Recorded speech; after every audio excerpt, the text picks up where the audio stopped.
Hey everybody, Superfan Giovanni here. Welcome to Classic Loveline, episode 391 from March 30th, 1997, a Sunday night show with guest Erasure.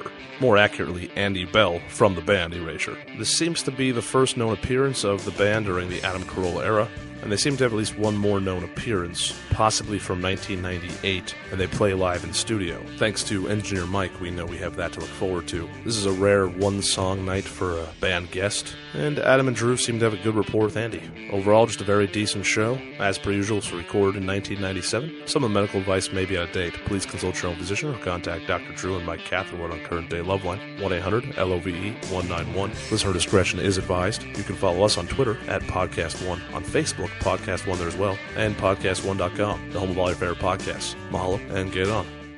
The following program is a Podcast1.com production. 2, 3, 4, 8. Welcome, Loveline, with Adam Carolla and Dr. Drew. Would you sleep with sick women? I may be pregnant, but I'm still a man. Spank the unruly ones. It's indecent, it's vulgar, it's blasphemous. I'm gonna ride you till you can't stand up. Come on, let's go down. All right, keep your shirt on.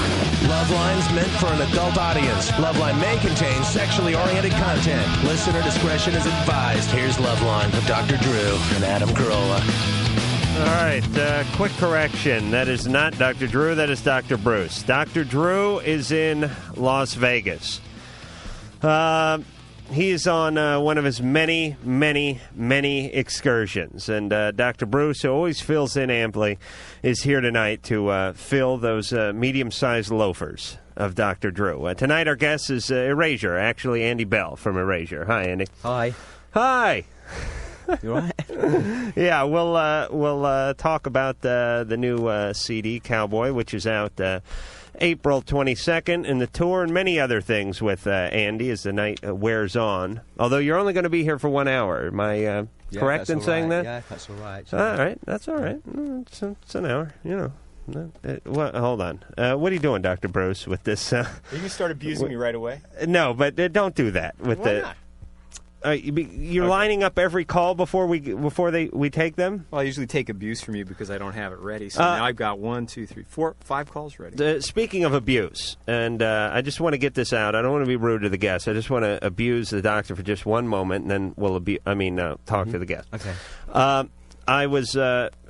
Bruce is sitting in for Drew. Bruce is friendly with Drew, and apparently friendly with Drew's lovely wife, Susan. When I was hanging out with Susan in Florida a couple of weeks back, she looked across the breakfast table at me while we were all sitting there, Drew included, and said, I talked to Dr. Bruce the other week, and he told me that you called me weird. I knew she was going to cause trouble over this. Of course. Came right at me with that. And I said, I never called you weird, Susan. I said you're a pain in the ass. Is that true? I just said that you made some negative comment about her and my wife, too, whom you've never met. All right, so just so there's no credence to anything you say. I can make the negative comments on your wife just based on you. That's good enough. Stuff like this makes me sick. The point is I was very uncomfortable. I had to backpedal and then defend myself, and they were paying for breakfast, so I really didn't need that kind of strife. Do you understand?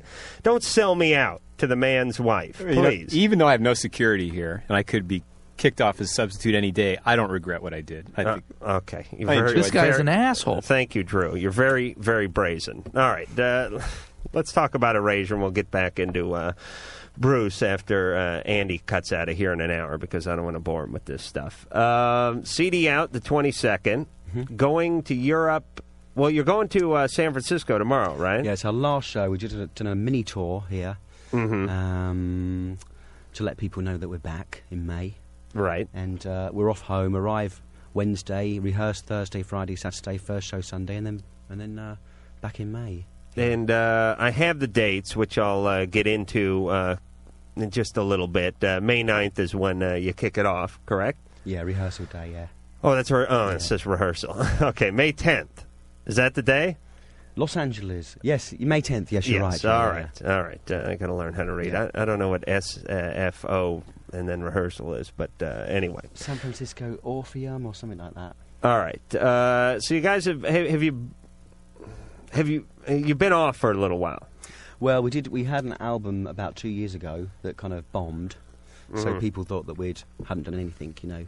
Right. But we've still been working and touring back home. You think it's a better... I mean, 2 years ago, it was, The Offspring and Green Day and that kind of thing, Nirvana and that sort of thing. And now we're getting back to a little more of a techno-based, synthesizer-based music. Or at least it's a little more friendly for that. Well, they're the instruments that we use anyway. Right. Electronic instruments. And we were never included as part of the Britpop kind of package because we don't jangle. Right. You know, and we don't have Manchester accents or anything, you know, so... Or long hair. And you're nice lads. Yeah, we're very nice, very sweet. Yeah, you don't get loaded and punch-out cameramen. No, not usually. But I guess what I was getting at is that do you think it's a better environment now in 1997 than it was, let's say, 1994 or 95? Definitely. I mean, for us, it gets better and better all the time. Right. It really does, yeah. All right, you going to help us with some of these calls? I'd like to, yeah. All right. I guess we'll start at 3, huh, Bruce? Nick, 15. Yeah. I was just wondering if you can go through withdrawals from someone. I mean, I've been with this girl for a while now, and she left today, and now I feel like I'm going through withdrawals from her, and I was just wondering if it's possible. Well, I think you can go through emotional withdrawals from anything. When my Huggy blanket was destroyed by my sister, I was 27 at the time, but I went through withdrawals. You can go through withdrawals when your favorite TV show gets canceled. Okay. Well, no, it's interesting. It's not like heroin withdrawals. Well, but it is in a way. We talk about some of the pleasure circuitry in the brain and the use of cocaine and that releasing a lot of chemicals like dopamine, some neurotransmitters. But when you have a positive response to something emotionally, there's a smaller release of similar chemicals. And when you get used to that on a daily basis, it's just like the jogger. Somebody that jogs every day and they stop, they describe withdrawals. Now, whether that's an endorphin circuitry or dopamine, I don't think we know. But when I'm talking to working with teenagers especially, I say, sometimes breaking up is a very difficult thing, and you're going to actually feel sick. You're describing sort of a withdrawal syndrome, and that's one of the good reasons to anticipate that, and that's not a good reason to get back together with somebody. It's going to happen that way. You ever gone through withdrawals from a relationship, Andy? Yeah, I have. I think my first boyfriend, I was 19 years old, and we were together for about 6 months. And, love really makes you high. It makes you totally high when you're in love and you're infatuated. And you never get over it. And I'm still not over it. I don't mean that I'm doting on him or that I want to phone him up every day or anything like that. But you always have those really treasured memories of the times that you were with them. And keep those and, be grateful for those, and don't kind of rake over it all the time. And the thing about it is, I don't want to sound too cliche or anything, but life has a lot of ups and downs, and you don't really get the full pleasure out of the ups unless you experience a couple of downs every once in a while, Nick. Get used to it, is what I'm saying. Relationships will do this. This is the nature of relationships. This is why people kill themselves. This is why people write a lot of bad songs. And good ones. Sorry. Yeah. This is why a lot of artists create over this emotion that you're going through right now, Nick. So don't necessarily try to escape from it. Just try to deal with it. Well, but she's coming back in 3 months, and we're still together and all, but I was just wondering, is this... Where'd she go for 3 months? Phoenix. Uh-oh. And what's she doing at Phoenix? She's living there for about 3 months, and then she's coming back. Uh-huh. So. Thank you. There was some confusion as to what she was doing there. It turns out she's living there. Yeah. Who's she living there with? Her parents. Uh-huh. I think enjoy the heartache while it lasts, because it's a really good feeling. Or do something, just jogging, something to increase your endorphins in another way. I'm going to get my 2 cents in here. What are you on, some kind of, what you do, buy a pair of shoes today, Bruce? Too tight. Hey, Nick. Yeah? She's coming back? Yeah. All right. Well, just wait for that day, then. You're fine. All right. All right. Don't worry. You'll probably have found someone else before she comes back, though. I got to warn you. Oh, it's very true. 15. Right, okay. You're very fickle. At 15, 3 months is really... it's really like a year and a half. Mm-hmm. I'm 32 now. Yeah. And it really is a much longer period. At 15, you experience 3 months as much longer. Yeah. hell, you put on 8 pounds, your penis grows 3/4 of an inch, and you got hair where you didn't have it before at 15 in a 3-month period. Am I right? No, that's not a medically accurate statement. I think it is. I'd like some backup on that from the medical community. Brad, 14. Hey, I was wondering, my girlfriend and I were planning on having sex, and I wanted to get tested for AIDS, and so I was wondering, how much does that cost? Are you a virgin? Yeah. Is she a virgin? Yeah. Where do you think you may have picked it up? What do you mean? The AIDS. No, we don't have it. We were just wondering to get tested because, I don't know. Mm-hmm. I don't know. It's just a precaution. Right. It's. I don't want to discourage anybody from getting tested for AIDS, but if you have never had sexual contact, I think you could probably save that money. Well, I am, but I'm not sure if she is. Oh, you're not.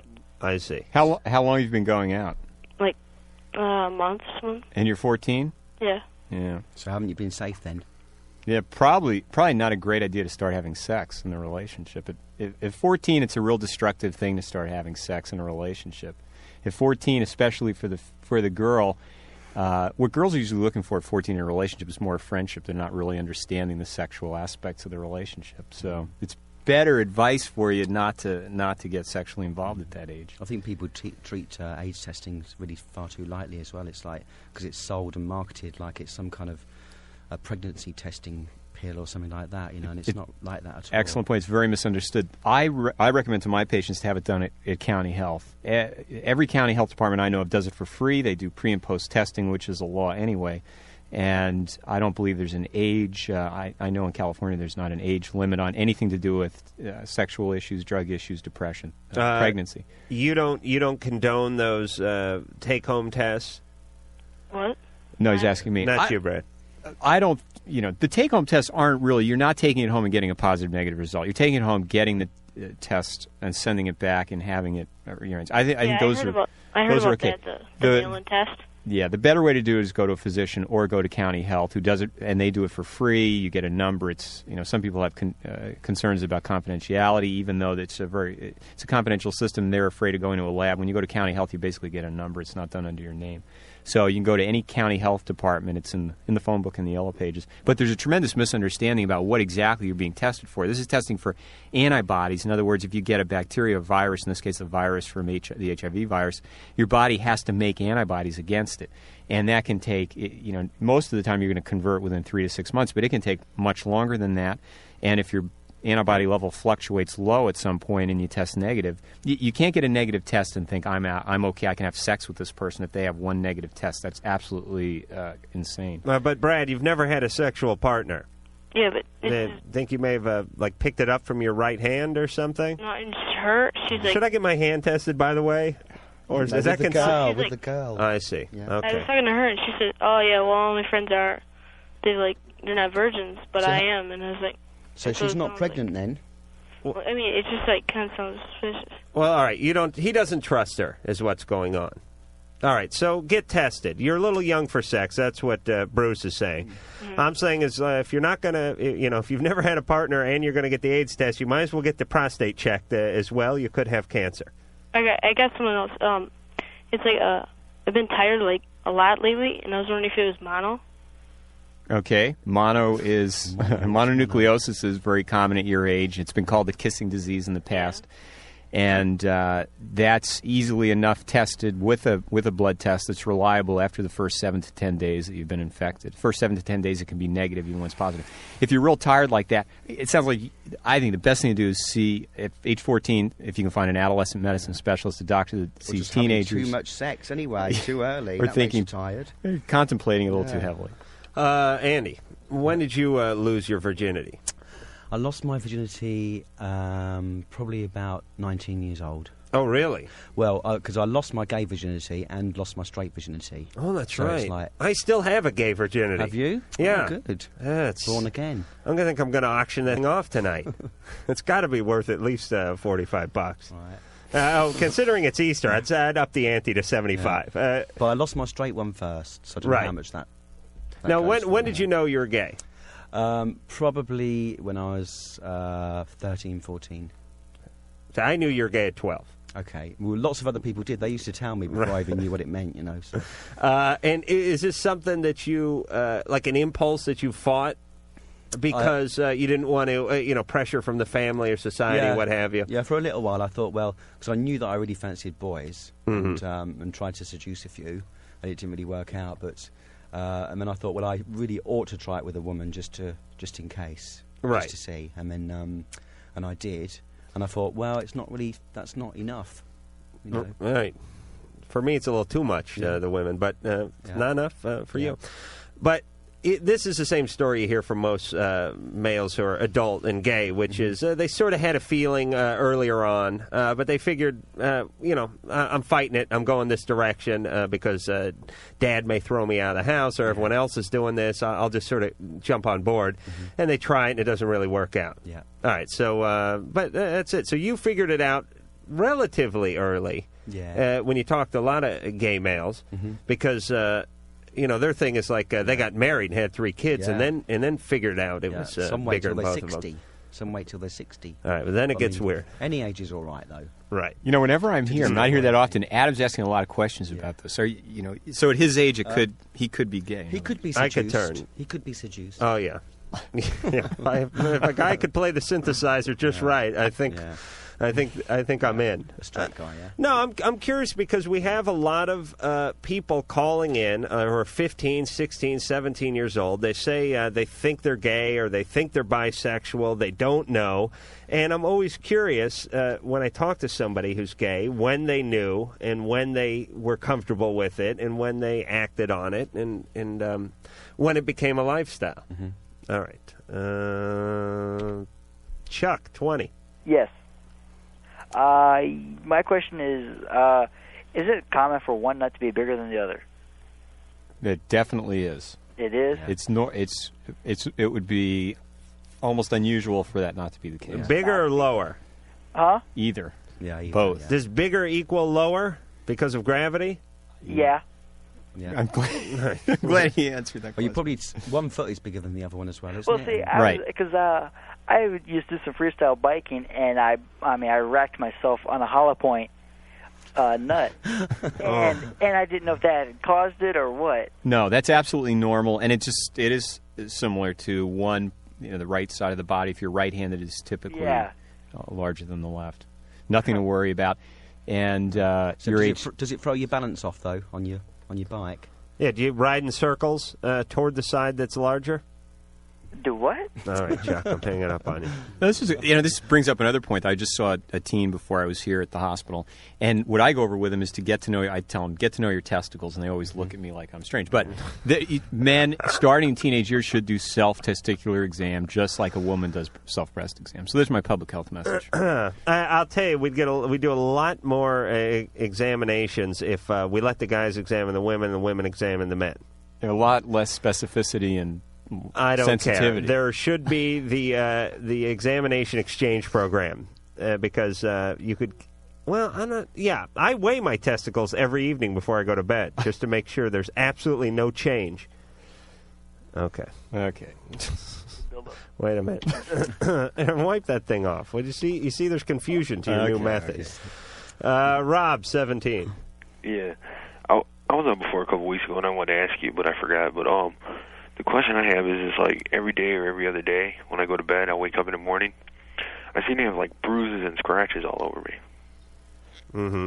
I was wondering what could cause that or something. I don't know.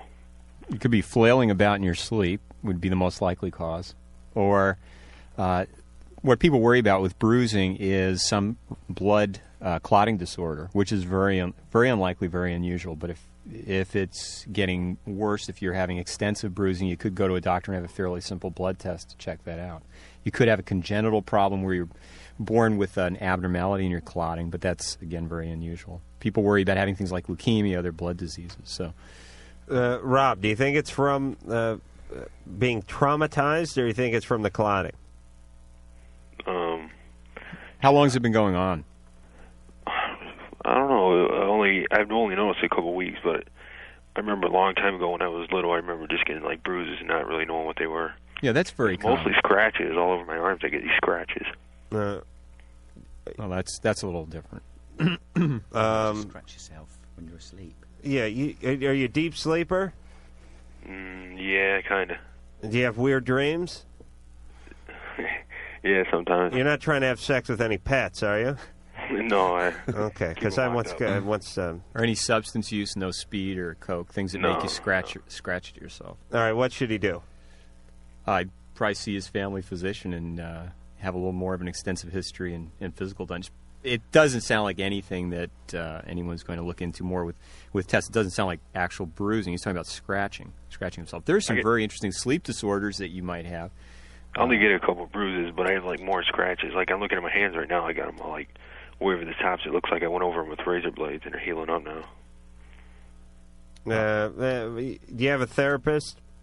No. All right. Well, that may be a direction. That may be a direction. Any kind of psych problems, depression, or any psychiatric problems in the past with depression, or nobody that creeps in at night and scratches your hands for you. Yeah, when you're asleep. Like a Freddy Krueger type episode going on over there, Rob. No. All right, keep sharp objects off the nightstand, and see if you can. I don't know. Put on some gardening gloves or something before you go to bed. See, as soon as Drew's gone, helping people is completely out the window. All right, we're going to break in a second. Let me just talk to Jim. Jim, 27. Adam. Yeah. Mixed respect, but I got to come to you on this one. One more question, though. Can I add a question for Dr. Bruce? All right. Please. We're running late. You're running late. Spit out your initial question, then we'll go to break, then we'll come back to you. Okay, that's cool. Very cool of you. The question is, I had a girlfriend I broke up with. We dated for 14 months and broke up mainly because I wasn't seeing us going anywhere. We were just kind of going in circles, no definite future. That's good, though, isn't it? I thought that's what guys want out of a relationship. I'm one of those freaky guys, and I actually kind of want a relationship that goes someplace. I see marriage, And she wasn't looking into that, so I kind of said later. And she called up tonight and didn't get a hold of me. She got my machine. And I have a feeling that she's done some thinking and might want to get back together. Yeah. And I'm not quite sure if I want to, because we did have some other problems with, like the basics of life. Like food and water and stuff? More like religion, child rearing. Okay. All right, Jim. I will straighten this mess out when we... I'm guessing she called just to ask for a couple of CDs back and maybe a comb she'd left in your truck. I could be wrong. And when we come back, we'll straighten out this whole mess with Andy Bell from Erasure. People of Earth, we were going to help you. Yeah, we were. But you don't need our help. No, you don't. You have Loveline, and you're a bunch of sickos.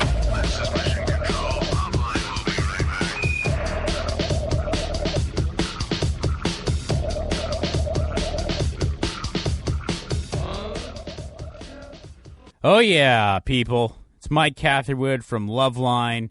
And let me tell you something. The podcast that brings together entrepreneurs, artists, thinkers, leaders, and all-around interesting people to discuss relationships, attraction, life hacking, and success. I'm talking about The Art of Charm. The hosts have been featured on The Today Show, Details Magazine, G4, Sirius XM Satellite Radio, etc., etc., etc. The Art of Charm teaches powerful weapons like influence and persuasion, allowing you to network better for business, attract more women, and make more friends with precision and ease. Learn to increase biz contacts the natural way. Meet more women, whether you're looking for new friends or romantic relationships. It don't matter. Listeners, get better love lives, make tons of new friends, and have more biz contacts than they know what to do with. The AOC, that's The Art of Charm, has studied field-tested psychological principles from Special Forces, Navy SEALs, and world-class intelligence officers, then reverse-engineered those same strategies and applied them to social life. A show about truly leveling up in life, in relationships, in friendships, at work, at home, and everywhere in between. This isn't pop psychology and superficial advice. This is a show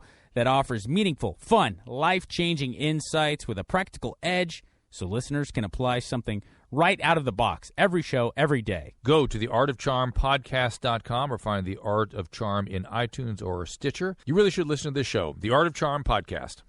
Hey, this is Greg Fitzsimmons, host of Fitzdog Radio, right here on Podcast One. Join me and my guests, people like Zach Galifianakis, John Hamm, Carolla, Hardwick, Rogue, and everybody. Track my rage against middle age, Fitzdog Radio on Podcast One.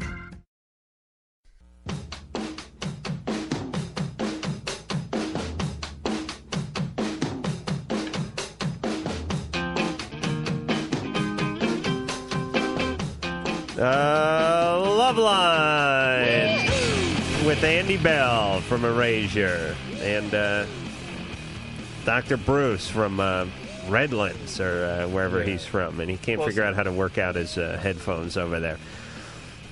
All right, you all right? Yeah. Okay. Glad I didn't wash my hair in a week. Yeah, you really look mangy tonight. It's a good look on you. Usually squeaky clean. I like this grunge doc look with the polo shirt. The polo, of course. All right, we're going to hear something off of Cowboy, which is the latest Erasure CD, which is out April 22nd. But first, we're just going to finish up with Jim. Jim's 27.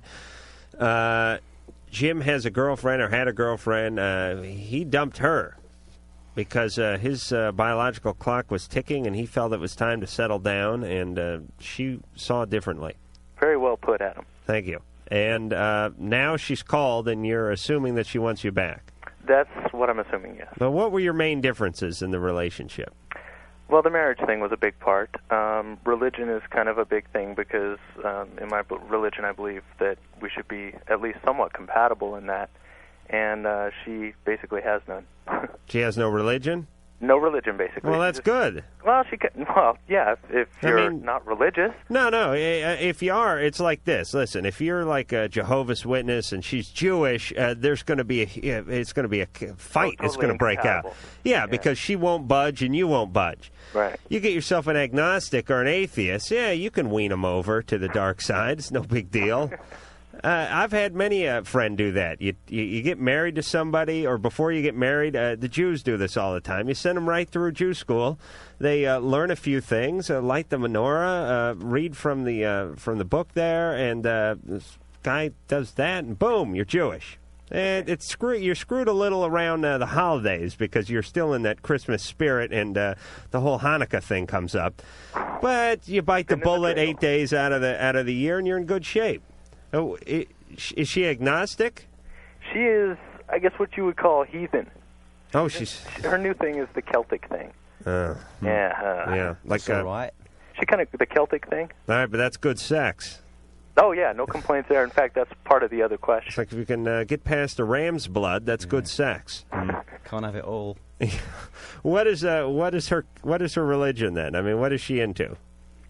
Really, she doesn't really have one. I mean, she's into the Celtic thing. She's into the Earth Mother belief. You know, just kind of a conglomerate of religions. So she's believes pretty in intelligent. karma, believes in the Earth being the goddess, and who knows what else. Is she chunky?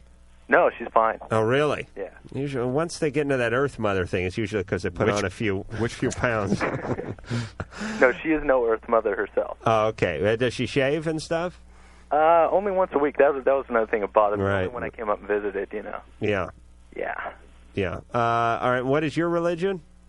Christian. Uh-huh. That's not very compatible with somebody that's into the Earth religion. Yeah, but see, that's the thing. I was hoping that I could kind of wean her over, as Adam says. Well, I mean, tell her religion makes no sense. What with this praising the planet they live on and turning to nature for spiritual guidance.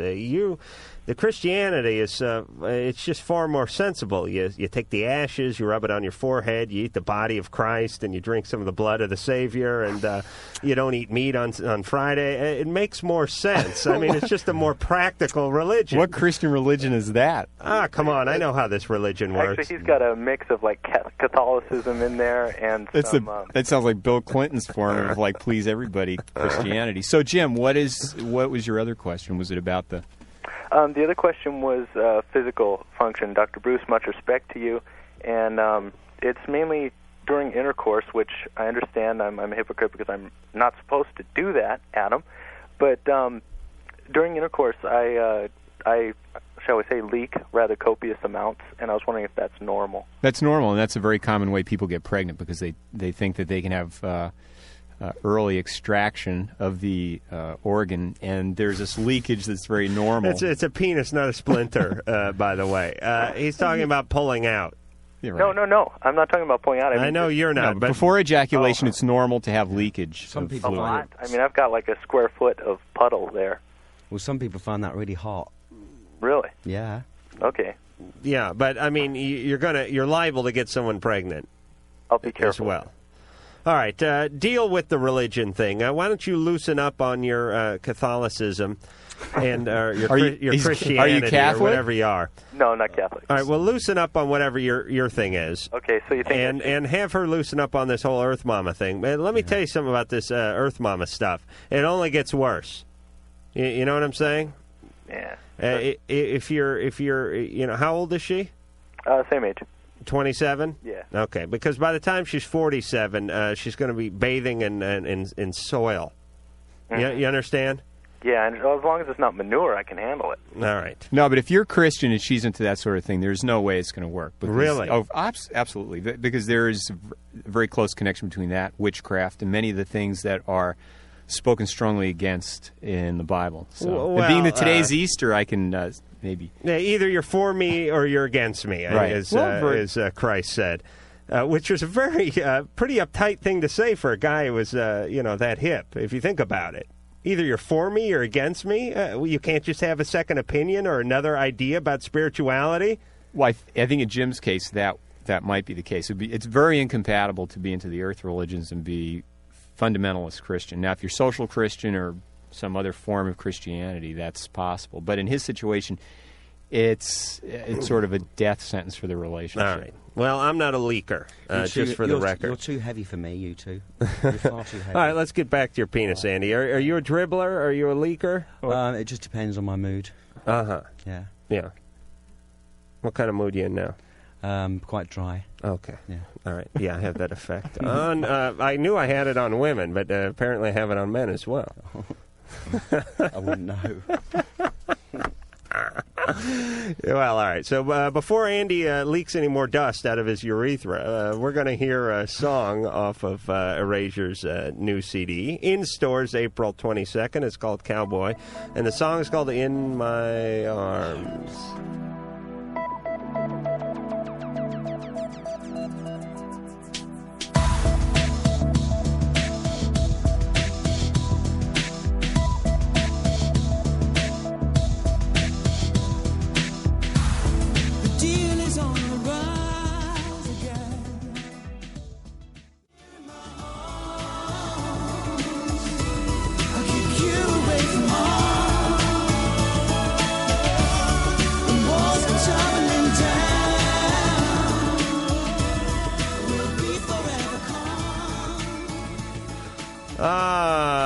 That is Erasure off of Cowboy, In My Arms, and now he's Andy got up at the end of the song, went running out, but now he's back. But Andy, we're going to commercial. Okay. So you can run out, and then when we come back, we'll take a few calls for you. All right?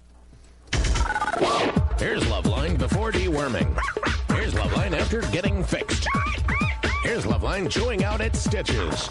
Here's Loveline dragging its butt across the carpet. Bad Loveline. Bad Loveline. Loveline has been bad, and we'll be right back.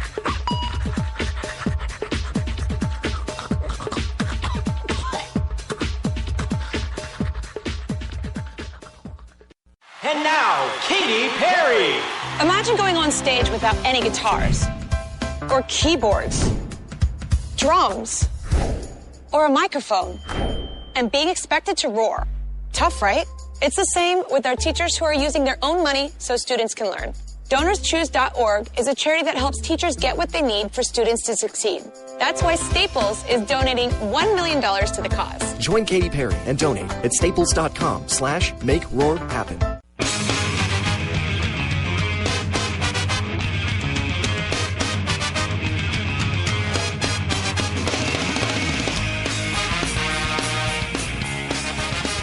I like this song, so I just want to hear it.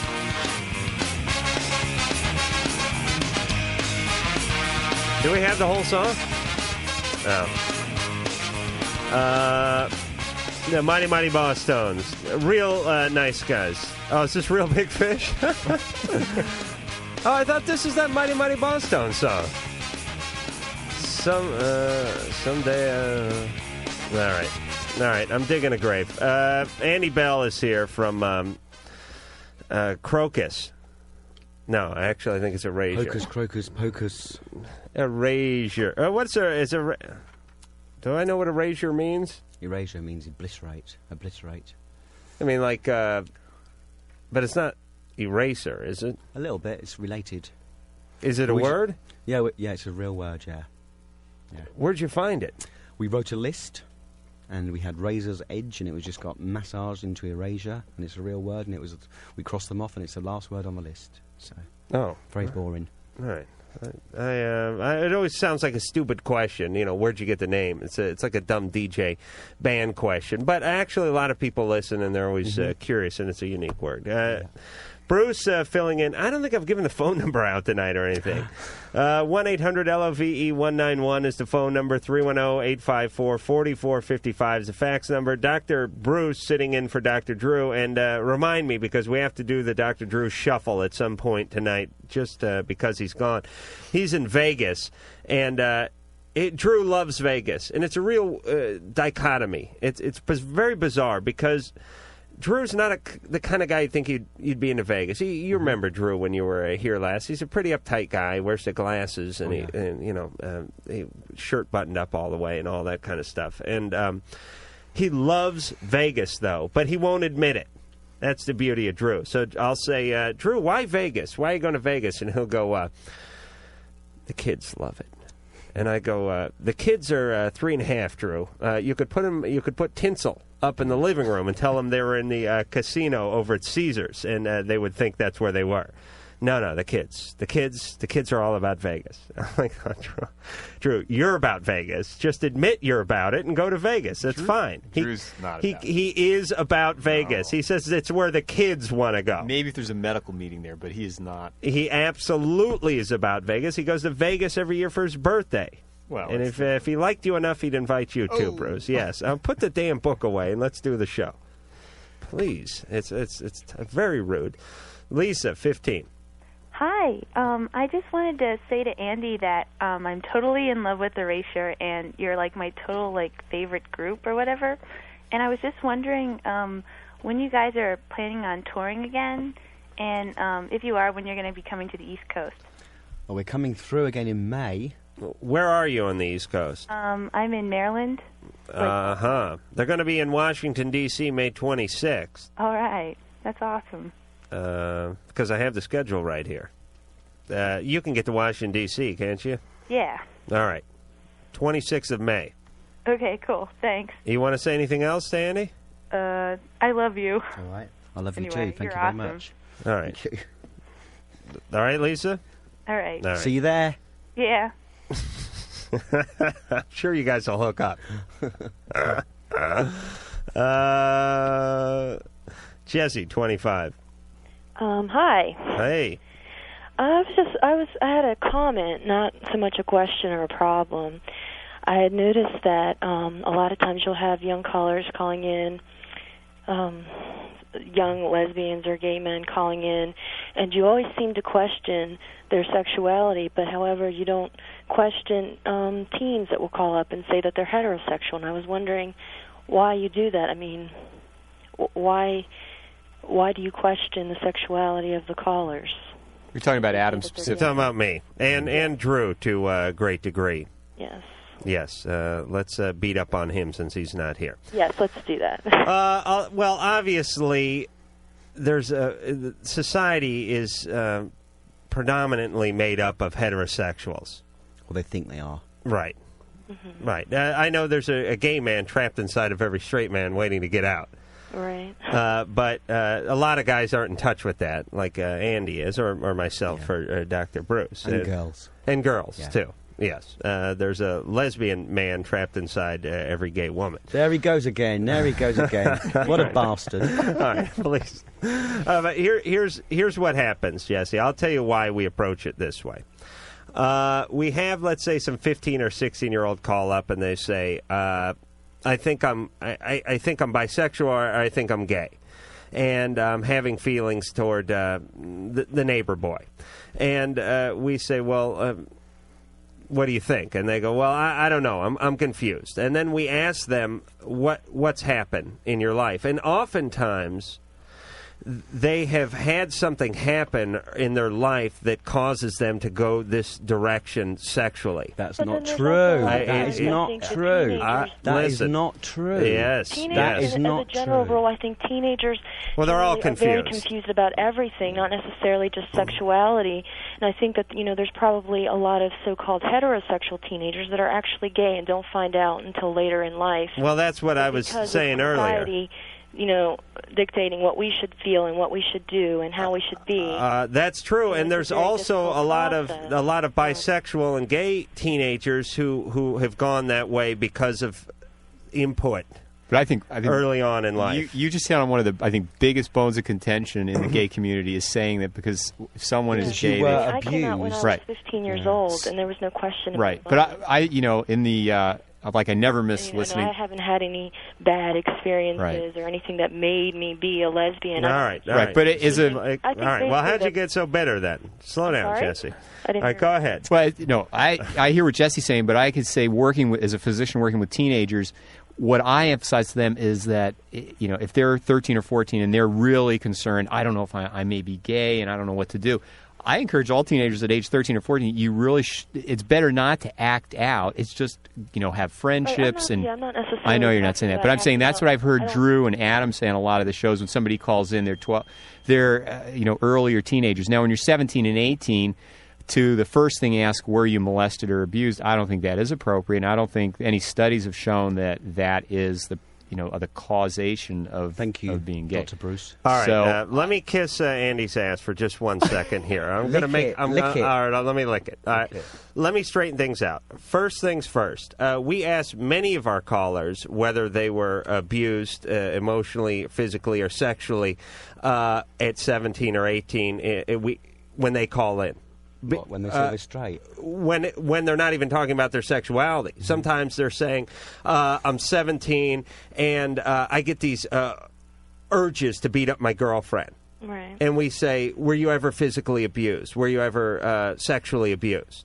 Because it manifests itself in a lot of different ways. Mm-hmm. As far as being gay, I love gay men. I love gay. Well, I actually love gay men more than gay women. Why do you say that? I wish all society was gay. They're better people. They dress better. They groom better. Yeah, a little bit. Yeah, a little bit. I resent that. Well, it's true. A lot of the. That's because he's a man and he's a pig. Yes, thank you. Listen, I'm on your side here. I know. I have gay friends. I appreciate it. Thank you very much. They keep a clean house. They're polite. They feed me when I come over. They got a great sense of humor. I think that's one of the big problems I have with you. You stereotype a lot, and I think that's. Well, that's all you got in life. I know plenty of gay men that are pigs and slobs and posers, all of them. Good house. Who sit around and swill beer and watch football games and curse. They do as well. All right, find me that gay man. I do know some of those gay men. So. You know one, and you know 1,000 who are just like the ones I described, Jesse. No, let's face it. Let me tell you why myself, being a lesbian, I am very attractive, and I keep a nice house, and I'm well dressed, and I'm educated, and there's plenty of other lesbians like myself. So I think right. For you to make that kind of comment is just.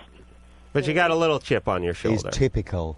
But I think whether you're gay or straight, people that call on the show frequently have had problems with relationships. They've had very frequent sexual or multiple sexual partners. Things like that would lead one to ask, have you had any sexual trauma in the past or as a child? And I think frequently that's the context in which I hear you asking that. And thank you for rushing to my defense. When somebody molests you at 5, it screws up your sexual compass. Whether you're supposed to be gay, supposed to be straight, or supposed to be bi. When Uncle Lou comes into the bedroom and sodomizes you when you're 5, it screws with you, and it screws with your sexual direction. And sometimes we get into that. If you knew you're gay at 11 and you went through your whole life as a homosexual, God bless you. I have no problem with it whatsoever. I have many gay friends. And as I've said, gay men, there would be crime would be down. Just wait till they discover the straight gene. Violent crime would be down. Littering would be down. Do you have any African American friends? Yes. Oh, okay, just wanted to make sure. I certainly do. I think I love all men. As another analogy is the tattooing and piercing, etc. To ask somebody who calls in about psychiatric or mental health things, if somebody has one piercing or two piercings, however many, but when somebody comes in, their total body's tattooed or they have multiple piercings, it to me becomes analogous to somebody that cuts themselves or burns themselves. And oh, sure. Definitely, studies have shown that. I'm talking about multiple piercings. It's like getting dressed. It's like having your hair cut. Yeah, right, but no. Here's what we're saying. Yeah. There are certain things that we're talking on the radio. Here's what I'm trying to say. Yeah. If somebody comes in and they have black nail polish, there's a higher percentage that they do heroin. A higher percentage. Doesn't mean everyone that wears black nail polish does heroin. It just means it's a question you're going to ask. Yeah. Because it's a higher percentage. What about people in databases? You mean like what? That's blurt facts and figures out all the time. Doctors, you mean? Gay pedophiles who are heroin addicts and who pierce themselves. Anything. Yeah, listen. But in this day and age, there's a problem sometimes with making an observation and seeing it over and over again and saying there's a correlation between these two things. These days, that can be discrimination, and sometimes in the case of multiple piercings or some of the tattooing situations, I mean, people have done studies on that, looked at the history of in our culture, in our society, somebody who has total body tattoos. Leave the guests alone. Me? Yes. I'm going to go and get a tattoo now, just to spite you all. Just leave them alone. Denise. Yes. You're 21. Yes, I am. What's going on? I was calling to talk to Andy Bell. I just wanted to say I'm a huge fan of his. Me and my brother grew up with his music, with Erasure, ever since I was 12.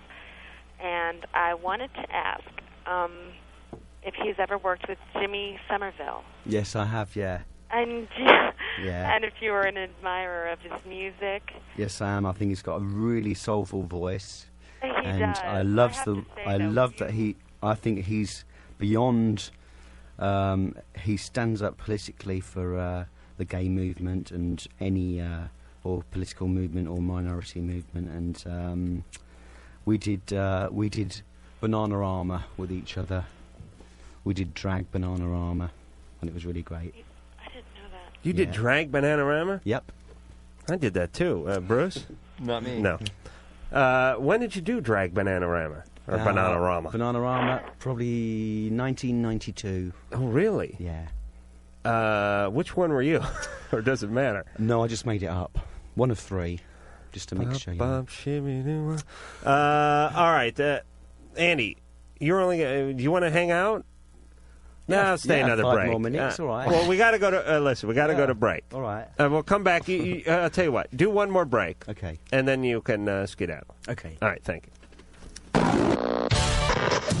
Ernie, the world's fastest drummer for Loveline. Hi. When I'm not drumming up a storm. What was the rest of it? Loveline will be right back. If it's not, sue me or something.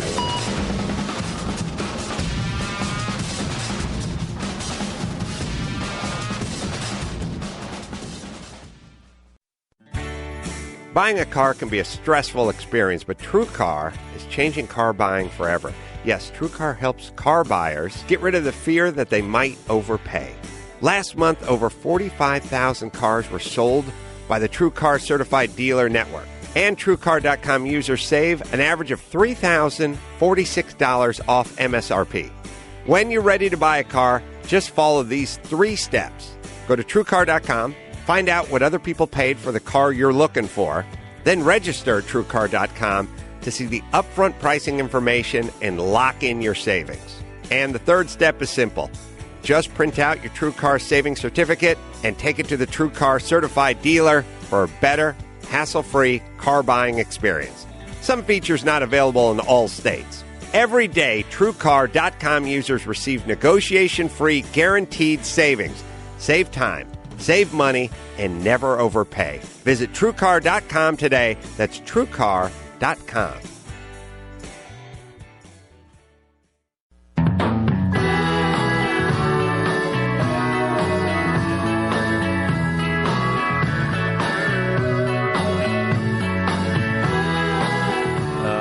This is Loveline, and we'll be back in 10 seconds. This is Loveline on Radio Station.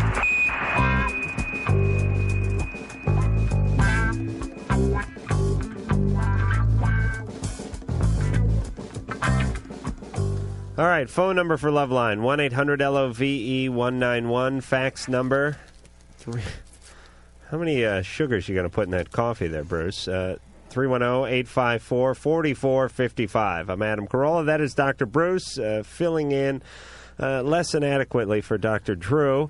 And Andy Bell is here from Erasure. Andy's going to be here for about 10 more minutes, so let's get to getting. VJ. Hi, Adam and Dr. Bruce and Andy. You're 14. Yeah. I've got several questions, actually. I've gotten drunk a couple of times so far, and actually it was my friend that started me, and he's like almost to the point of being an alcoholic. And I'm sort of worried about if, like, I do this a lot more times, what are the effects are gonna be, like later, like in my 30s or late 20s or something like that. Okay, well, first of all, the younger you are when you start getting drunk, the more chance there is that you'll have lifelong problems with alcohol and other drugs. And as far as permanent changes, there's some interesting studies. People don't know exactly what alcohol does in the brain. If when you start drinking, there are permanent changes that occur in cell structure, things like that. So there's a lot we don't know. It's unlikely that you're going to damage any organs from getting drunk once or twice. But the most common thing that I see in the emergency room, places like that, are when you're your age and you get drunk, you have no idea how you're going to respond as far as your coordination goes. You're going to have a blackout. And I see in 14-year-olds alcohol poisoning, where they actually stop breathing or die. So it's a lot different. And when you're under 15 and you start drinking, your brain is still growing, and especially when I talk to kids that smoke pot in addition to drinking, there can be chronic effects in that. Do you have any close relatives that are alcoholic or have had addiction problems? No, not that I know of. Does your friend? He's just a guy that I met. Yeah. And again, if you are 14 or 13 or 15 and you're getting drunk just once in a while, even one time getting loaded or doing something that's mood-altering, smoking pot, if your father or mother were addict or alcoholic at any point, it's a totally different situation than someone without a family history. So there's a lot of genetic effects here. Well, I got really drunk, to the point of passing out the second time, and it scared me. It wasn't a good experience or anything. All right, good. So don't drink anymore. Yeah. Just wait a while. And you do run the risk of alcohol poisoning at your age much more likely than somebody that's old. No, I'm just thinking back. It's all doom and gloom, isn't it? No, it is. It's all doom and gloom. Did you, Andy, did you used to get loaded when you were younger? Yeah, I did, yeah. Yeah, I did too. I didn't like it. It was just kind of a peer thing. But we're all right, aren't we? Yeah. Physically, I'm fine. Emotionally, I'm still scarred from vomiting on half of North America. I'm surprised. I talk to people, I go, how many times... Well, I'll ask you, Andy, how many times have you thrown up because of alcohol? Because of alcohol, probably about 5 to 10 times. No. Being realistic. Yeah, that's not bad. But one thing that's interesting, in the gay population... no? Okay. A lot of vomiting. No, say it. Addictions and alcoholism are up to 3 times the rate in the general population. This is not a disparaging remark against individuals that are gay. It's because some of the discrimination and misunderstanding of gay individuals and the pressure that society's put on them and dealing with it through drugs and alcohol. And that's, as an addiction medicine physician, that has to be, human sexuality is an important part of any physician's history with a patient. But that's an extremely important part to deal with those issues. Some people you get coming into treatment and they've never disclosed that they're they're gay, and once they've dealt with that, then the pressure to drink changes. They're still addict or alcoholic if that's the case, but it is much higher because I think of other social reasons. What about women? It's another understood and underdiagnosed population. Mm-hmm. Well, who are the king of the alkies? We're very diagnosed. As a society? Yeah, I think as gay people we're very diagnosed because you're, you know... Yeah, people are constantly trying to figure out what makes you tick. Yep. That's what I'm waiting for, the discovery of the straight gene. I'm working on it, actually. Okay. Well, they've got the human genome. They're finishing the mapping this year, supposedly. So they've got all the... Not that they know what they all do. Can't wait. Really? I'm telling you, people think I'm being facetious when I say I wish more men were gay. But I'm not being facetious. I absolutely do. They're better people. I'm sure of this. Really, look at Andy. He's not a violent guy. He's not out chopping down the rainforest. He's not polluting the rivers. He doesn't host a show like Loveline. He doesn't. All right. Just when's Drew coming back? All right. Let's take what call do you have figured out there? Mike, 19. Hi. I have a problem with a friend of mine. Yeah. Hi. Hello? Hello. How about 6? 6 is for Andy, anyway. Okay. Martin, 24. Hi. I guess I'm calling from the LA area, and I was wondering why I'd heard that I guess Erasure was touring, but it was sold out. So I was wondering if I can get tickets. I guess that's my first question. The second was about the lyrics. Well, the little tour we did was all sold out, but that's almost finished. Yeah. But the new one is going on sale probably on the weekend. Yeah, they'll be in L.A. May 12th. Yeah. Oh, okay. Where are you going to be in L.A. on May 12th? Hopefully at the Erasure concert. Yeah. Oh. And I also had a question for the Andy Bell, I guess. Yeah. How do you come up with the lyrics? I was always curious on how it all developed. Like, did Vince Clarke, I guess, come up with all the music portion, and then you come with lyrics, or? Well, we both write the melodies together on piano and guitar, and the best lyrics always write themselves, like being any story writer, and they come from fancy and just by daydreaming and having things going on in your head, really. Oh, okay. Yeah. Amphitheater is where Erasure will be May 12th. Amphitheater? Is that through Ticketmaster then? Probably. They're the ones in charge, aren't they? Usually. Okay. Hold on a second. What did you guys... Yeah, the Universal Amphitheater. Okay. Not the Bacoima Amphitheater.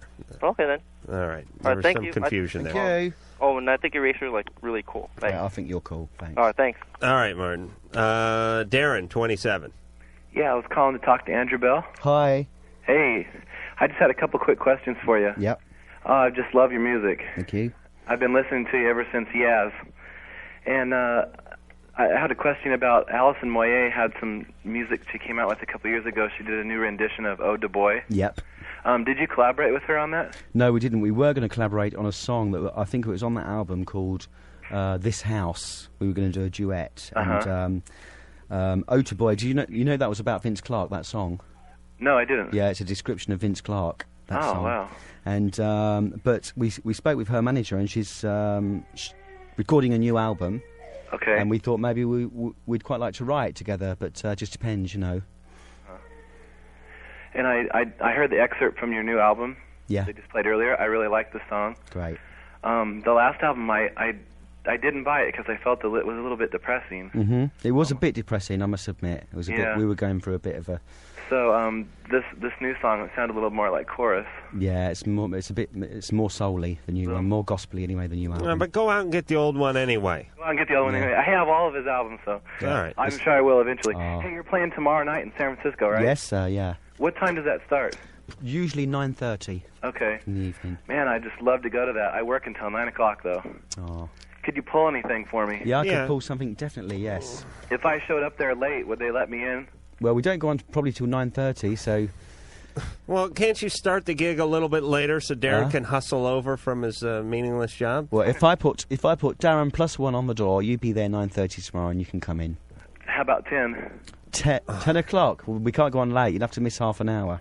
All right. You know how many Darrens are going to be there? If I could get in when I would get there, I would love it. Oh yeah. All right, you guys couldn't I didn't get. realise that. All right, but seriously, and you guys couldn't stall for like 20, 25 minutes out there. Well, so, I think how all are you the doing? All the other Darrens would start getting restless, wouldn't they, if we did that? If you want to get Darren in, you can. We can put him on hold and talk to him off the air and Sure. work out a little code name. Okay. Like you'd say, like Falcon or something. All right, Darren. Yeah, well, if he could arrange that, I'd love it. If I Yeah, could we'll get go on half an hour late for you, especially for you, right? All right. Any particular song? Any order of songs you want them to play? there. Oh, if they could play Supernature, I would love it. All right, you want that early or toward the middle or after the intermission? Where should they play it? Anytime after I'm in the house. All right. Okay, and is it okay if Andy just dresses comfortably, or do you want to see him in something, a little flashier? Actually, the last time I saw him was at the Fillmore in San Francisco. They were dressed very lavishly. Okay, so that's what you'd like to see? That's what I'd like to see. Okay. All right, we'll see what we can do. Okay. All right. All right, we'll take one more call, and then we'll let you go. Because Thank I know, you very much. Thank you very I know much. you're dying to get out of here. And could you get these handcuffs off? You were wearing one set when you came in. Nancy, 20. Hey. Hey. I'm glad I got to catch Andy. It's fun to say hi to him. Hi. But actually, this is a problem for you, Adam. You're a problem. It's not a question or comment. Before I tell you this, you can laugh. It's a really sad story. I won't. Okay. Well, I've been in a really serious relationship with this guy, and we've had problems in the past, but we've really tried to work it out because we were looking at a future together. He was 25, kind of a serious thing. But about 2 months ago, he started his first semester in San Francisco, and I live in Sacramento, by the way. And, things were kind of rough with me because I have a hard semester. I wasn't really calling him, things started to get rocky. And I've just found out that he's been talking to this girl online. He's met this girl. Yeah. And Hey, he thinks it's a girl anyway. yeah, exactly. He says he loves her, hasn't seen her. Right. I just, this is really a surprise to me. I thought I knew this guy for 2 years, and, Right. I don't really know what's going on. He wants me out of the picture, and I don't know what to think about this whole situation. Well, I mean, obviously you're upset and hurt about it, but ultimately, better now than, a year and a half into the marriage. Yeah. You know what I mean? Yeah. I mean, the guy showed his colors, right? Yeah. And he's capable of this, and he would have gotten around to it eventually. Well, I mean, I'm thinking, okay, yeah, he's really lonely, He hasn't met this girl. He's thinking about moving out there. She lives in New Jersey. All right. The guy's emotionally unstable, obviously. Yeah. You understand that? He's going all the way to Jersey to hang out with a 40-year-old male trucker who claims to be a 23-year-old leggy blonde named Sharon. Yeah. Unstable's the medical term that comes to mind, too. Yeah. Oh, did I say unstable? Yeah, that's So pretty good. Thank you. He's having phone sex and all. All right. What more do you need to know? Well, it's just kind of hard. I mean, I don't know what to think. I mean, you think you know this person, but, I mean, I'm just thinking what could be going through his mind. What's going through his mind is he wants to go meet this chick in Jersey and not hang out with you. But, I mean, he's tried so hard to get to San Francisco. I mean, Yeah, let me tell you something. It's real difficult because everyone goes through this when you break up. You hearken back to, but 6 years ago they looked me in the eye and they said they wanted to be with me forever. Now they're having sex with half my friends and they're heroin addicts. But 6 years ago, this guy looked me in the eye. Forget about that. It's what is going on now, unfortunately. People say many, many things they don't mean in relationships, or at least they think they mean at the moment, but it turns out later that they don't, or that they don't follow up with. And that's what's going on here, Nancy. You're 20. I'm sure you're attractive and you have all your faculties. You can go on and find a guy who is nearby and who will give you the love and attention that you deserve. Yeah. And stop trying to figure out what went wrong with this guy. He was destined to do it any way you slice it. He's Okay, lucky so that what you if- had him care for him while you did. Okay, so if he comes back now. If he comes back from New Jersey, should you take him back? Yeah. All right, what's up with you, Nancy? What happened to you? Well, I guess I'm just in love with this. No. Somebody took a crap on you a long time ago. What happened? Where's your dad? What? Where's your dad? What do you mean? Where is he? He's here. He's here? Yeah? What'd he do to you? Nothing. Well, who made you feel like you should take guys back who go cheat on you with alleged women in Jersey? You know what I mean? What happened to your self-esteem? Well, I don't mean like if he goes and sees her. I'm just saying, what if he, realizes? Yeah, but... Is there something wrong with his brain or... Yeah, but you should just be outraged and dump him. There's something wrong with his brain, and you've just testified to what's wrong with his brain. Now you've got to do what's best for you. You already know what's going on with him, so... Right. You know. But how old is he? 25. He's 25? Right. And you met him when you were 18? Yeah. Okay. Well, the changes that you're going through, the changes he's gone through during those years, it's just very common for this to happen, especially when people go off to college, to have relationships fall apart like this, and you can't go back to it and put it back together. All right, but you need to salvage some dignity here, Nancy. I don't know why you think it's okay for him to do this and then come back, by the way. You know what I'm saying? This should be unacceptable. Don't give him this opportunity. Okay. Hold your head up. Feel better about yourself. All right. You know what I'm saying? Yeah. Yeah, because if you felt real good about yourself, you'd just be pissed off at the guy, and you'd never... Really, I mean, this is really, I guess, just... it's hard to accept this whole thing. I know. Because we had plans and... Right. All right. Plans were made to be broken. This guy broke them. That's all right. You find someone who's better for you. Don't obsess on this guy. Please. All right, thanks a lot. All right. And nice talking to you too, Andy. Bye. Andy was like getting some off his shoe. All right, Andy, we're going to let you go. Thank you very much. Thank you very much. Let me give you a little... give me some advice. Figurative plugging. Right. No, not advice. Not advice. The name of the CD is Cowboy. Mm-hmm.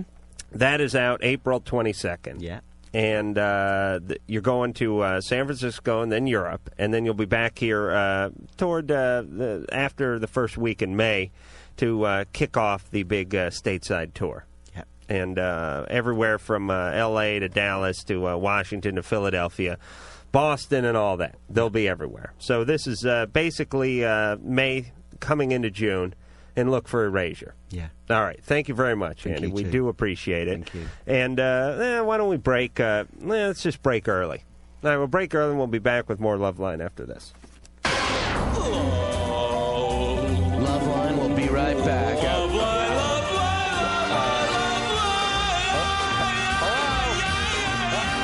Loveline will be right back after we kill the singer. Oh, no, go ahead. Sorry.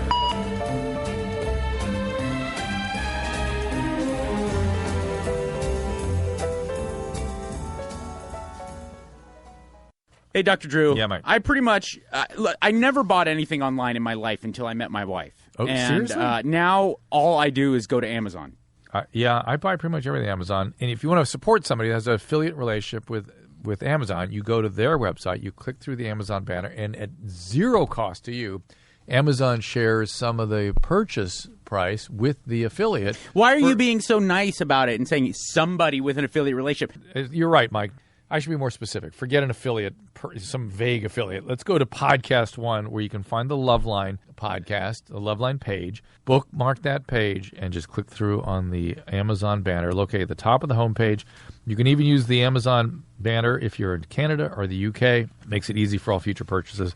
Again, it is podcastone.com. Click on the Keep It Free banner to support Amazon and all the wonderful sponsors that make the show possible.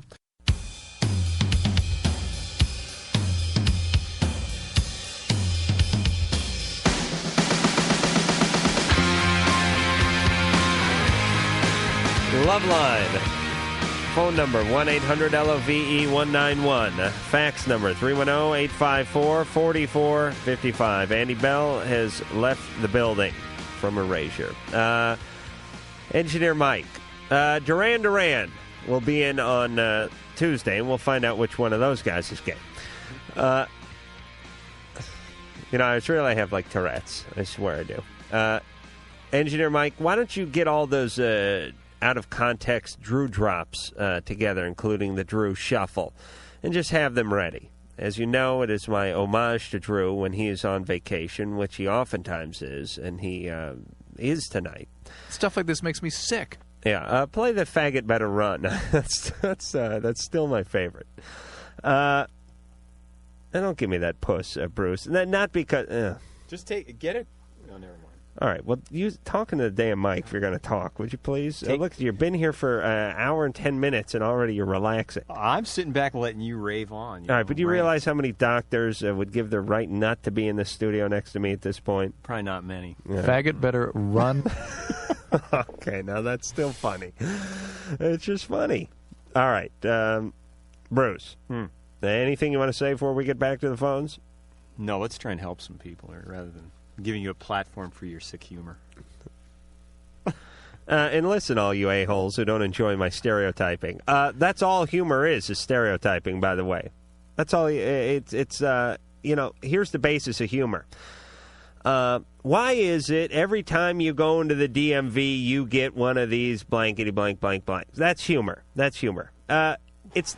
All right, just shut up for a second, Bruce. It's not every time you go into the DMV. It's every other time. But the point is you have to say every time. Otherwise, there's no humor there. You understand? Think about humor. It's all about stereotyping. It's all about when you make fun of the Republicans, you make fun of the Republicans. You don't make fun of 2 or 3 Republicans. You have to say all Republicans, and you can't preface it by saying some of them are very good people, level-headed, and smart politicians. Now here's a Republican joke. It doesn't work. Or Democrats or liberals or whatever it is you're doing. You understand? Okay. Jennifer, 22. Hi, guys. Hey. Hi. Adam, I want to let you know that I enjoy your stereotyping. Thank you. My question is about depression and cocaine. I started using cocaine about 3.5 years ago, and it got pretty heavy. And somewhere along the line, I realized I figured out I was depressed, and I was diagnosed with depression. And I quit using about 3.5 months ago in the hopes that the depression would lift or go away, but it hasn't. And I was wondering if ultimately I was going to have to resort to Prozac or some sort of drug in order for it to go away. That's very possible. There are some very excellent antidepressants that weren't around just a few years ago. And in individuals that abuse cocaine very heavily, there are long... Oh, for Christ's sake. Would you put that thing on buzz, please? Battery wears out too quick. Okay. I swear to God that is the third time that thing has gone off. Don't your people know you're on the radio? No. Well, start telling them. Who's calling? Hello? Okay. Hold on. Who is that? Okay. The hospital. You want me to get him on the air and yell at him? Yes, I'd like to. Okay. So basically, with heavy cocaine use, there are some theories that even after you stop, there's ongoing depression. There's a state called anhedonia where you feel like you can't enjoy anything anymore. My grandparents live there. Right. So the situation now where you've stopped and there's still depression. Were you diagnosed with depression? When you say diagnosed, was that by a psychiatrist or your family doctor? Actually, it was by social workers. I was going through a smaller payment plan type thing because I don't have health insurance. Mm-hmm. Okay. Are you going to meetings? Are you doing any of the other things? No, I'm not anymore. I got kind of frustrated because they thought it was more my ADHD. Okay, but see, another classic situation using a stimulant like cocaine and having ADHD, attention deficit hyperactivity. Ugh. And there's, for instance, just for example, an antidepressant called Wellbutrin or bupropion, which has a lot of similar functions in there. It's dopaminergic, norepinephrinergic, that in some people that have ADHD and have been stimulant abusers is very effective. And so there are many reasons for you to see either a psychiatrist with experience in addictions or another type of physician that has addiction medicine credentials and that works with a good therapist. Because you may just need to be on an antidepressant for a short period of time. But also going to 12-step meetings, if you're doing it in conjunction, if you've been frustrated with it, maybe you need some help with understanding the process and finding some good meetings. Okay. But let me tell you, the 12-step, in your situation, you really need to see a physician with addiction medicine experience. And probably but it's possible that it could go away without medication? Absolutely. Well, it's possible, but the point is you may be perpetuating it with the ongoing frustration, and you probably have some sleep disturbances and various other things. Getting back in an exercise program, there are a lot of things that it would accelerate you getting back to a normal state And also, you may have upset your brain chemistry in such a way with a heavy cocaine use so that it's going to be a prolonged period of depression. Jennifer, you got a boyfriend? Not right now, Uh-huh. You got a job you like? That's the problem. Yeah. I'm sorry? You got a decent job? Yeah, I do. Yeah, where do you work? I'd rather not say. Any family history of addictions or depression? I'm sorry? Any family history of addictions or depression? Yeah, big time depression history. Okay, Suicides in the family and you've stuff. got to see somebody. You should see a psychiatrist with addiction medicine experience. It will Really? change the course of the whole. Wait a minute, I have a family history of depression. And other mental health problems or just depression? Mainly depression. That's enough, isn't it, by the way? Well, it depends. You obviously don't have a problem with depression or substance abuse. Well, I had a problem with depression when my life sucked. Now that my life is good, I don't have a problem with depression. All right. Well, you didn't. Okay, there's major depression. There's a disease of depression that's different than situational depression. It's normal to react with feelings of depression if you lose a loved one, lose a relationship, you're in a job you hate, things like that. That's normal. Right. But to be at the place where you're going to commit suicide, or you have vegetative signs, you can't fall asleep at night, can't early awakening. I had some interruptions vegetative signs for a while. And did you see somebody? Did you get evaluated? Yeah, I was miserable my entire 20s. I really was. A lot of depression, and I was uncomfortable in my own skin. If we had a guest here, I'd ask to get the dollars out and bet on your background, but I guess. What do you want to know? Yeah, well, everyone was depressed in my family. Well, I met your rightfully so. I did the show with your father, and your father's a very competent psychologist. He so certainly is now, but he back then he was just like a school teacher, and he was depressed.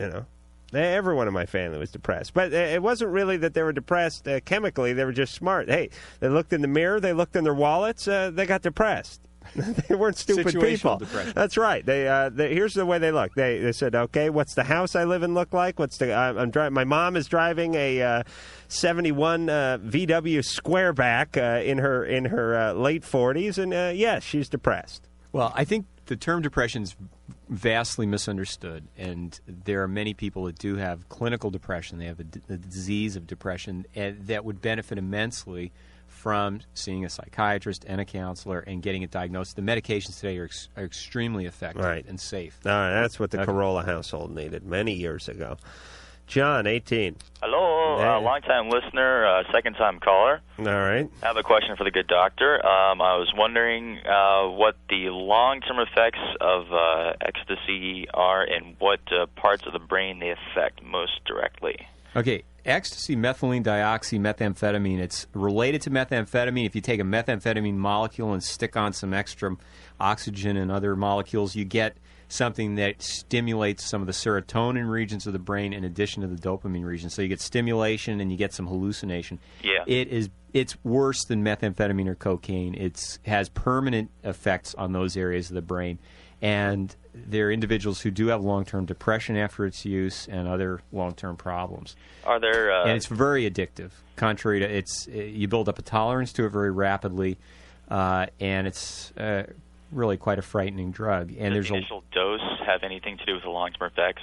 Like if I were to take a lot of this MDMA drug in one shot, I mean, would it just totally fry my brain? Yeah, and again... It's something like LSD. LSD in large doses can cause seizures. It can cause damage to your central nervous system. We don't understand the hallucinogen class of drugs that well. We're gaining a better understanding through drugs like ecstasy, which have fairly simple molecular structures, and we're able to track which parts of the brain they're going to. Ecstasy I don't know any other way to describe. What the answer you're looking for is not. There's no available specific answer to that, other than ecstasy does have permanent damage in the brain. A large dose would be more likely to cause permanent problems than a smaller dose. And there's a lot of it out there. It's still being real commonly abused. And that's... All right, everyone, stop crapping in your own skull. That is my non-specific medical wish. Here's the situation. We don't know what a lot of these things do. Some do nothing. Some do grave damage, and it's different for everyone. And it's not an exact science. No. I mean, you do a couple of hits of acid, and your IQ goes up 10 points for some people, and then for some people, they go nuts 10 years later. You don't know, so don't F around with it. I know you don't really use your brain that much when you're 18. You just don't need it. You use your penis, your testicles, and your biceps a lot more than you use your brain. But as you get older, and all those other things I spoke of start to hurt, you end up relying on your brain more.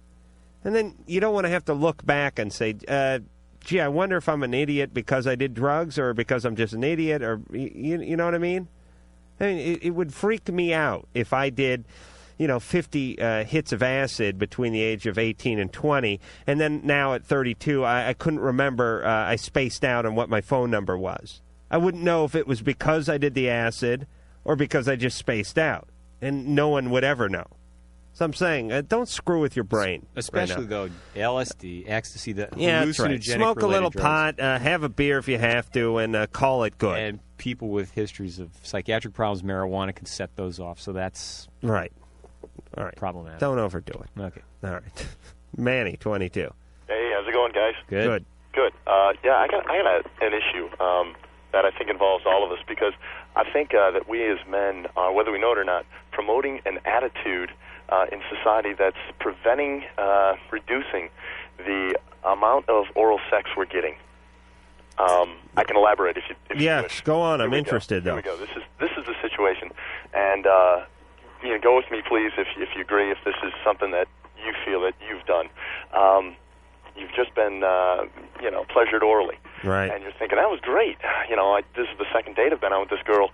That was great. Obviously, you're elated, but at the same time, you're thinking, second date, she's kind of dirty, Right. So gets back to the girl, it gets back to women in general, and they go, whoa, this is something I got to temper, because if I just jump right into it, even if she loves it, because I have girlfriends that just love it, and that's terrific, that's awesome.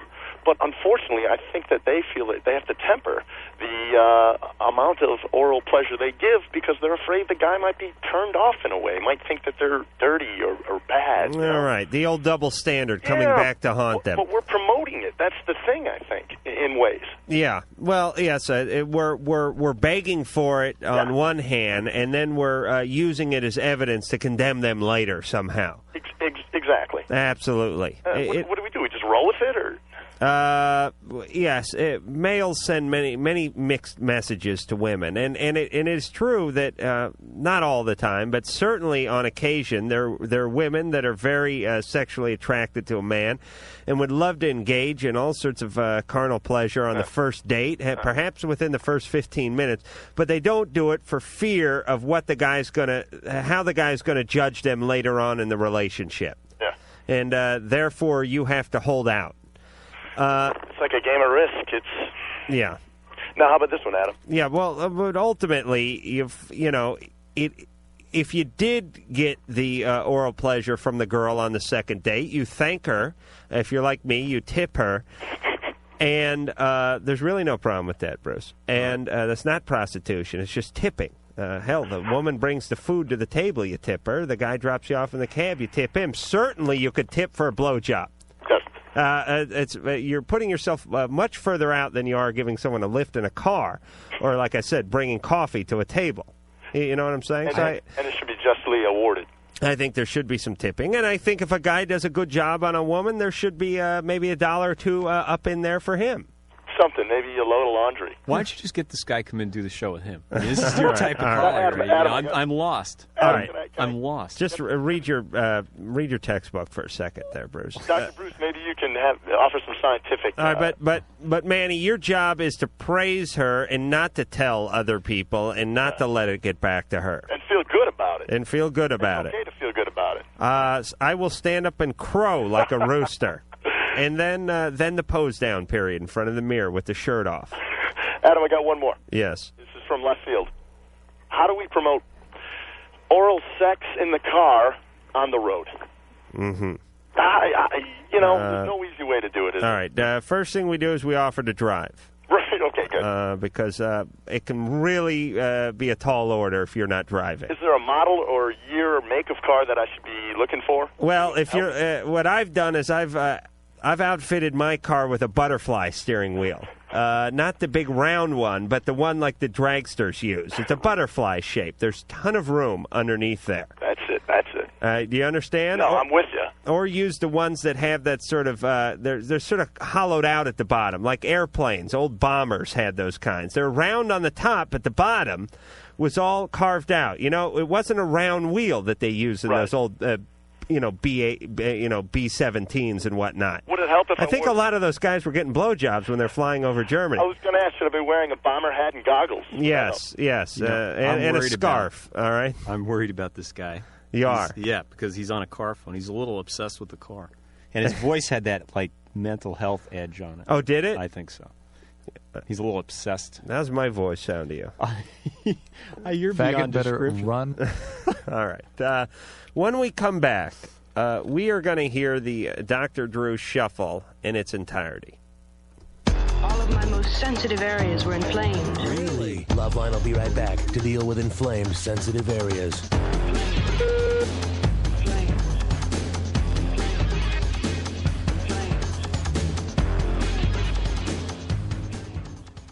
What's up, you mutts? It's Kevin Clancy, better known as KFC from BarstoolSports.com, the most popular guy website online.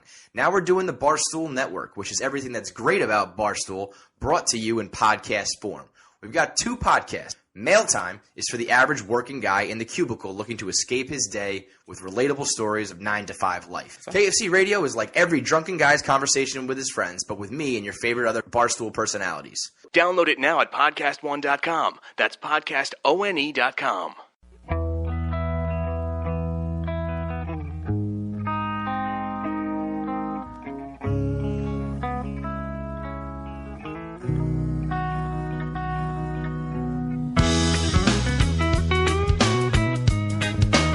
All right. Just talking cars with Dr. Bruce, the world's hippest doctor. What are you into? You're into cars? You're into guitars? I'm just a doctor and a family man. Drew describes you as having a sort of being in a state of arrested adolescence. What does Drew know about that? I don't mean to talk smack about you, but you're just trying to start something. Well, you did rat me out to Drew's wife, and for those of you who didn't catch the top of the show when I confronted Dr. Bruce on this, having lunch with Drew's wife, Susan, and Drew some weeks back, Susan looked at me across the table and said that, by the way, Dr. Bruce said you called me weird. And I corrected her, and I said, no, I called you a pain in the ass. I'm guessing you went weird because you softened it up a little bit. Nah, I was just trying to... I was hoping it would come up, but, I was trying to think of what could I say. Although you actually did say something like that, but, But you don't have any problem ratting me out to the wife of my partner? No. I have the same scruples you do. Yeah, but what is going through your feeble mind when you do something like that? I was wondering what she'd tell me about you. She'd say, well, this and this and this about Adam. But I have enough trouble with Susan. I really do. I don't need you there fanning the flames. Yeah, see, you're just lucky you don't know my wife, because my wife's a little more devious than Susan. So, oh, really? Oh, sure. Yeah. Now, Susan and I have a great relationship. She knows I think she's a pain in the ass. She thinks I'm a pain in the ass. But it's all up front. Hey, we admit it. No problem. She speaks her mind. She speaks her mind. I speak my mind to her, and we hang out and enjoy. There's not that unspoken. There's not that weird energy.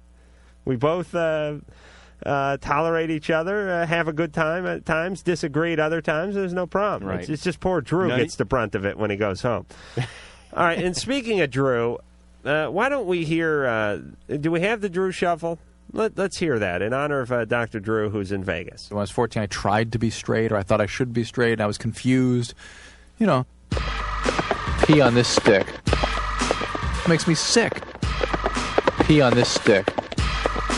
Makes me sick. If I find you stealing my underwear again, here's what's going to happen. Asshole. Stuff like this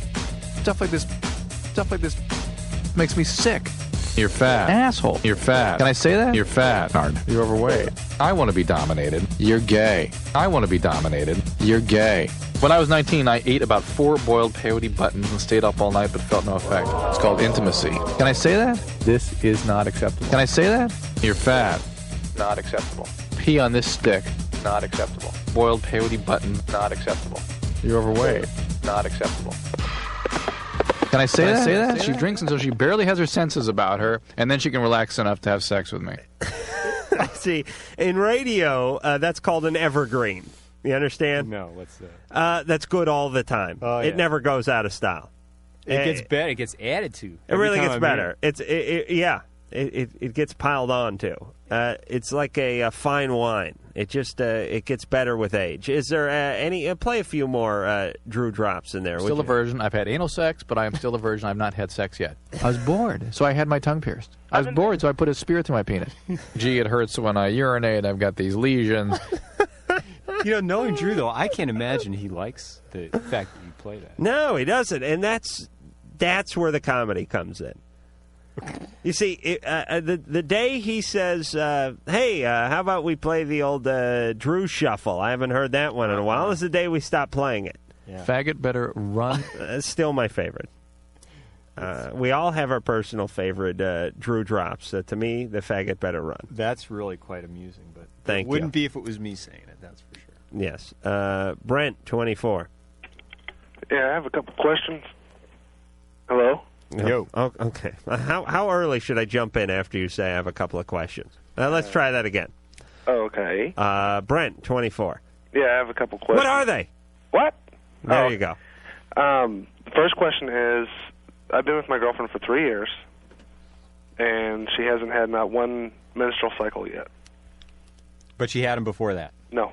She's never had one? She's never had In her whole life? Through her whole life. Well, and she's how old?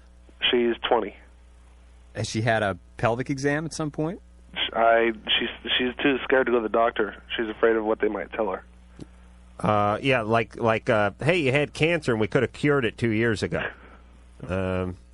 Nor she's genetically male or something like that. What's that? No, I said, what is she afraid of being told? I mean, she's got to go to the doctor. You've got to do an intervention and get her to the doctor because that is quite abnormal. Now, if she'd had periods for years and then stopped for 3 years, she still needs to see the doctor. But never having had one. Well, what would cause that? Oh, you can't even start to begin to go into that with 10 minutes left in the show. She's got to see a physician. She has to have a pelvic exam. You have to look for structural problems. Does she have the organs there so that she could have a menstrual period? Or is it a hormonal thing? I mean, it's just. Brent, we know you're no gynecologist, but does everything seem to be in place? Seems like it. All right. But you drive a forklift, right? Nope. What do you do for a living? Security. Okay. That's one notch below forklift driver. Oh, well, thanks a lot. You're the guy who guards the forklift. No, I'm the guy that makes sure that no one breaks into the place. Oh, geez, that's scary work, isn't it? I got a gun and everything. Don't matter. Oh, okay. All right, don't get drunk and use the gun on yourself or her. Anyway, yeah, it's a real serious problem. She really needs to see a physician. And if it would help to tell you talk to a doctor, and he indicated that it's like an emergency type of thing. I don't know what you could do to get her in to see a gynecologist. Reassure her, get her into if she's more comfortable with a woman examining. And what's up with her folks? Are her folks around? They're divorced. Where's her mom? Her mom lives in one town, and her dad lives about 10 minutes away. Does she have a relationship with her mom? She hates her mom to death. Okay. All Her right. mom, from what she tells me, her mom was into heavy drug abuse and prostitution. Okay. All right. So this is it. Because it's usually the mom's role to say, it's time to go visit the gynecologist. Mm-hmm. But now it's your role, Brent. Do you understand? Mm-hmm. This is a very important and serious issue. Okay. Don't slough this one off. Hell, to hear Drew say, you're supposed to see a gynecologist when you're having sex anyway. Mm-hmm. And I'm guessing, being a guy who wears a holster for a living, you're getting plenty of sex. Huh? Anyways. Okay. All right, Brent. Yeah. Listen, she has to go to the doctor. She could have a million different problems. And these are things that could be corrected. or it could be nothing. But I mean, she's got to work. She's got to work. She's got to go out there and check it out. And you're being negligent by not having her go. Yeah, well, we've sat and talked about it because I want some kids, but she can't have any. That's the whole thing. Well, she may be able to. She may be able to. May need a minor adjustment in something. Well, All right. All right. I listen to you guys every night, so. Thank you. And so you know we're always right. Well, most of the time, yeah. Thank you. All right, Adam. Yes. All right. Seriously, would you just bring her? Or she could just go to Planned Parenthood or something, right? Yep. Mm-hmm. To start out. All right. Just open the phone book and make the call. Okay. All right, Brent.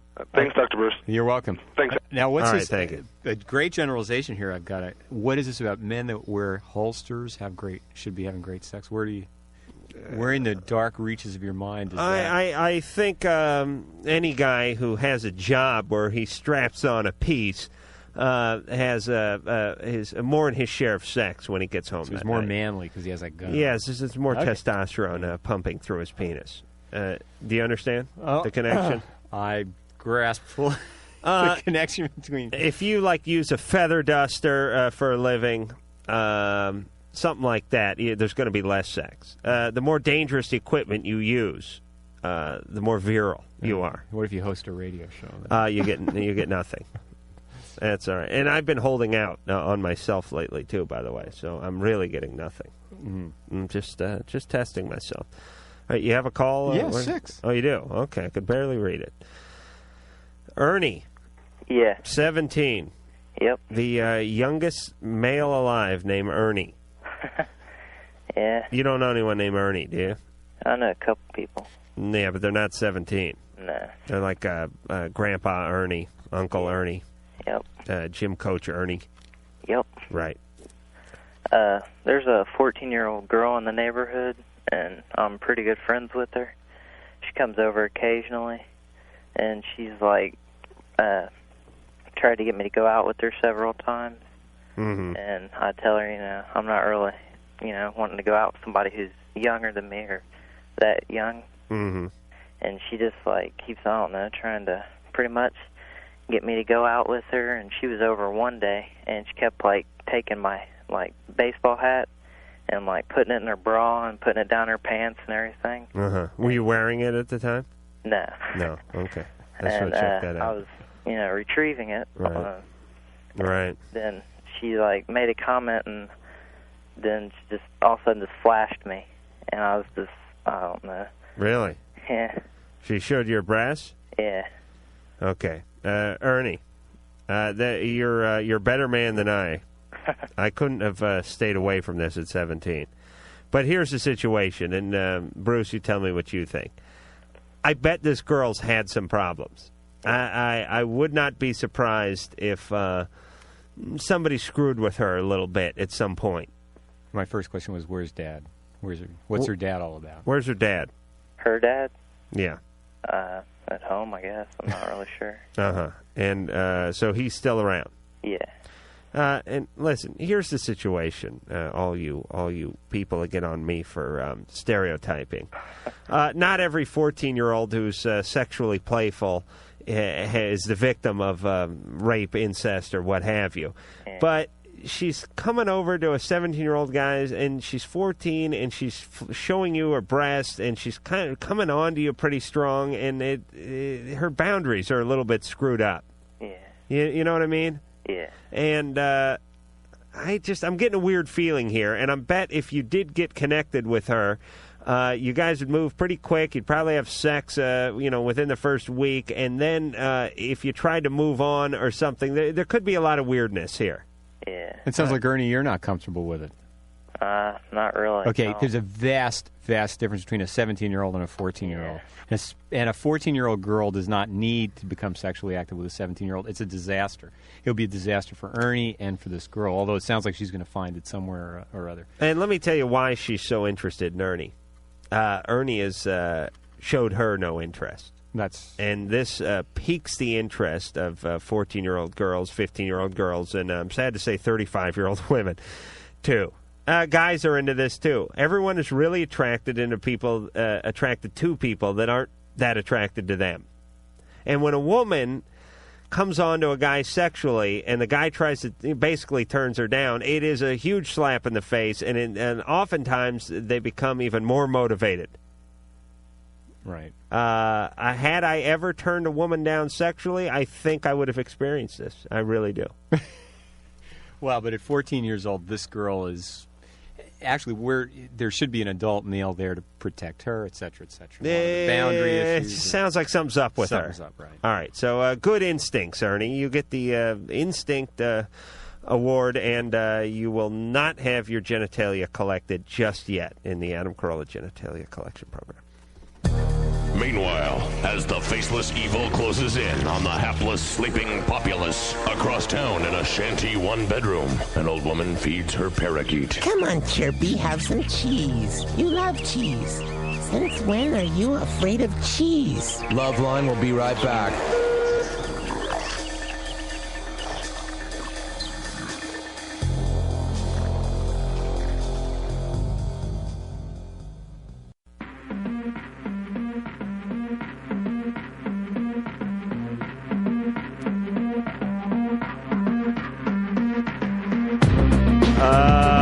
Hey, we're plumb out of show. Duran, Tuesday night.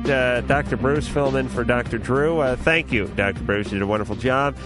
And until next time, this is Adam Carolla for Dr. Bruce saying mahalo. Kiss my ass, Adam. This has been Loveline. The opinions expressed herein are certainly opinions, that's for sure. If you'd like a written transcript of today's program, you probably should have written it down yourself. And if you did, we'd like a copy. Loveline producer Ann Wilkins. This broadcast was copyright 1997 Westwood One Entertainment. This music is MXPX on Tooth and Nail Records. Sit, Obo. Obo, stop dragging your butt across the carpet. This concludes another PodcastOne.com program. Stay tuned for the latest AP News headlines from Podcast One right after this. AP Update. I'm Carolla Bradley. Belgian prosecutors have announced that they've detained 16 people in raids linked to possible attacks in Belgium. Eric van der Sijpt with the Federal Prosecutor's Office says one person tried to flee during a search but was later captured. During a search in a snack bar in the Sint-Jans-Molenbeek, a vehicle ran into the police, after which the police officers fired 2 shots. The vehicle rushed off but was intercepted later in Brussels. The driver, a man who was hurt, was arrested. Correspondent Frank Jordans reports a fugitive from the Paris attacks who was not caught is just one person authorities have been looking for. The Belgian Interior Minister said even if they detain the Paris attacker, the threat of an attack may not be over. Authorities in Belgium say police carried out 22 raids, 9 in Brussels and 3 in the country's south. AP Update. I'm Carolla Bradley.